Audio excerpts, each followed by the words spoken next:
عز الكلام فما عساي أقول إني اعتراني دهشة وذهول.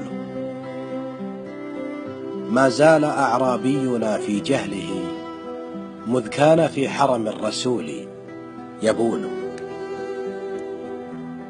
عن أي إسلام نحدث غيرنا وبني الشهادة قاتل وقتيل؟ عن أي إنسانية أو رحمة كل العروبة بربر ومغول؟ المسجد المغدور ينزف واقفا ودم العباد الراكعين يسيل. لا ذنب للشهداء إلا أنهم أمنوا ببيت الله يا جبريل. صلى كما صلى النبي وآله، فعلام هذا القتل والتنكيل؟ يتساءل التاريخ فوق قبورهم في هذه الفوضى من المسؤول؟ لا دين للإرهاب نعرفه به، لو دأبه التكبير والتهليل. لا باب يفتح في السماء لقاتل والصاعدون إلى السماء قليل. ما زالت الفتوى حزاما ناسفا رباه، هل للمسلمين عقول؟ كفروا بنعمة ربهم وتشرذموا، والدين رب واحد ورسول. لله ما نلقاه من متطرف يتوهم العرفان وهو جهول، وعلى النقيض مراوغ متملق بيديه مكيالين حين يكيل. يا بائع الأحلام شاخ حديثنا وطغى الجدال، فهل هناك حلول؟ ليس التدين أن نعطل عقلنا، فهنالك التنزيل والتأويل. يا من على حرف عبدتم ربكم، هل للتقي الفيلسوف قبول؟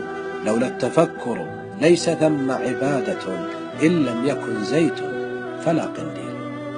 تبقى الديانات امتدادا واحدا، وهل الصراط المستقيم يميل؟ إن تسأل القرآن عن تاريخه، تاريخه التوراة والإنجيل. نبض المسيحيين في أخدودنا بدموع آل محمد مبلول. بفطرة الإنسان حب خالص هو للقداسة معبر وسبيل. يا أيها الإنسان أنت مسافر، غادر أناك فإن ذاك وصول. أحبب سواك تكن وجودا مشرقا، واحذر من البغضاء فهي أفول. يستغرق الإسلام كل عقيدة، هو أصلها والجوهر المصقول. ومدينة نجراء نظر وجهها عبق من الدين الحنيف أصيل. يا طفلة الملكوت عمرك خالد، والتاج بين يديك والإكليل. يا أم ألف حضارة وحضارة أنجبتهن لنا وأنت بتول. كل المدائن منك فيها نكهة، والنكهة البيضاء كيف تزول؟ لم تخل في التاريخ منك مدينة، وإليك كل مدينة ستؤول. عذراء عقدك ليس ألماسا ولا ذهبا، ولكن فتية وكهول. عقدوا على خوض المنايا عزمهم، والخوف دون الموت ليس يحول.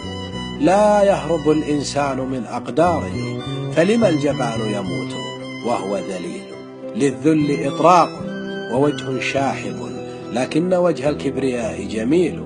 مطر القذائف لن يشتت شملنا، علمت بذلك حاشد وبكيل. إن تطحن الحرب الضروس عظامنا، سنعود وهي سنابل ونخيل. لما سألت عن الرضيع وأمه نزفت جراح الأرض، وهي تقول لو كان في وسعي لما ذبلا معا، لكن عمر الورد ليس يطول. حرب وإرهاب وصبر بالغ، والله بالنصر العظيم كفيل.